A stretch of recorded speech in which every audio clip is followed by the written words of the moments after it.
Hello? Kamusta lang kayo?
Ano yan?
Dari, tayo ka.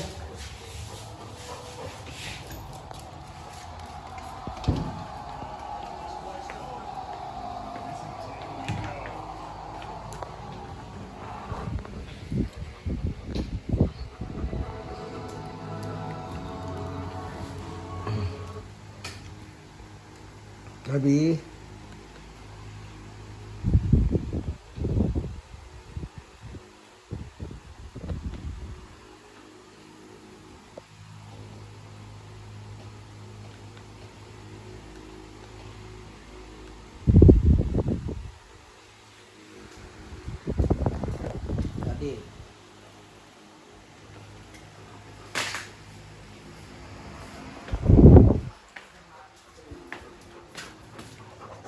Ito.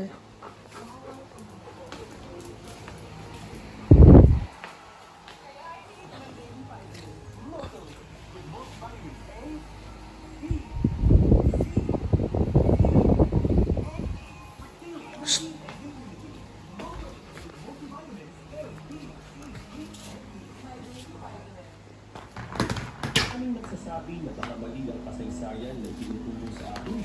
Ayon kasi kay Graham Hancock, isang manunulat na bumungol ng mahigit 3 dekada sa paghahanap ng ebidensya, posibleng may nawalang sibilisasyon daw na mas advanced pa kaysa inisip natin. At marami siyang ebidensyang ipinakita na nagpapatunay na totoo ang mga sinasabi niya. Mula sa misteryo ng Atlantis hanggang sa mga ancient maps gaya ng Piri Reis map kung saan nasa mapang ito ang Antarctica, naglugad pa at wala pang mga yelo, dagdag ko na din dito ang lugar tulad ng Göbekli Tepe na mas luma pa kaysa Stonehenge. Lahat ng ito ay pahiwatig na may mas malalim pa talagang kasaysayan ang sangkatauhan. At ang pinakamalaking tanong dito, kung totoong nagkaroon ng mga advanced na lipunan noong sinaunang panahon, nasaan na ang kanilang mga alaala?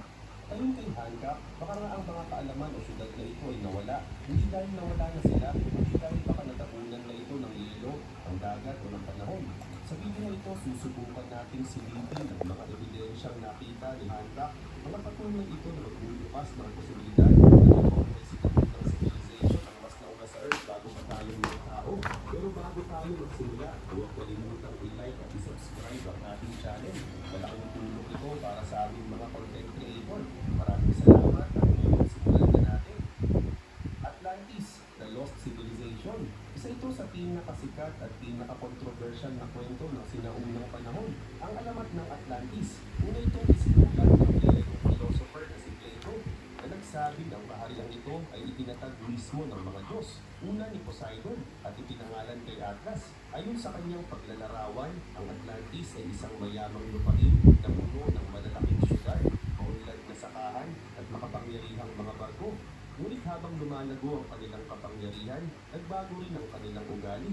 Ang dating maayos at makataong pamumuhay ay napalitan ng kasakiman at kayabangan. Sa halip na gamitin ng tama ang kanilang talino at lakas, ginamit nila ito sa kasamaan. At ayon sa kwento ni Plato, dumating ang parusa, isang matinding disaster ng lindol, apoy at baha ang naganap sa kanila sa loob lamang ng isang araw at isang gabi. Sa iglap lumuhog ang buong sibilisasyon sa dagat at nawala na parang mula. Para sa karamihan ng mga historiador, ang Atlantis ay walang iba kundi isang alamat. Ang sino mang naniniwala rito ay madalas tawaging manloloko. Ayon sa tradisyonal na pananaw ng archaeology, dahan-dahan at paunti-unti ang naging pag-unlad ng tao, walang biglang lumitaw na advanced na sibilisasyon. At dito na pumapasok si Graham Hancock, isang manunulat at mananaliksik na higit 3 dekada nang nag-iimbestiga tungkol sa posibleng lost civilization. Ayon kay Hancock, hindi kayang ipaliwanag ng Hunter Brothers lamang o biglaang paglabas ng mga dakilang estruktura at teknolohiya noong sinaunang panahon. Naniniwala siya na may naganap na transfer of technology.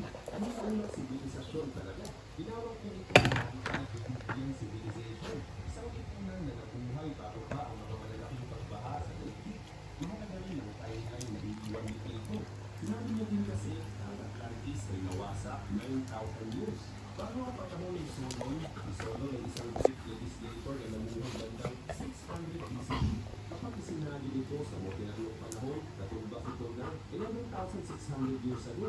At ang nakakagulat, eksaktong tugma ito sa panahon kung saan sinabi ng mga siyentipiko na ito rin panahon kung saan naganap ang matinding pagbabago ng klima at pagtaas ng dagat matapos ang Younger Dryas. Para kay Hancock, hindi ito simpleng pagkakatugma. Kung paniwatig na ang kwento ni Plato ay maaaring may halong totoong kasaysayan. Dagdag pa niya, marami sa mga sinaunang teksto at banal na kasulatan mula sa iba't ibang kultura ang nagsasalaysay na may nangyari talagang kakaibang disaster at paglipol o pagwasak. Kaya habang nananatiling alamat ang Atlantis para sa karamihan, pinaninindigan ni Graham Hancock na may sapat na ebidensya para muling buksan ang tanong.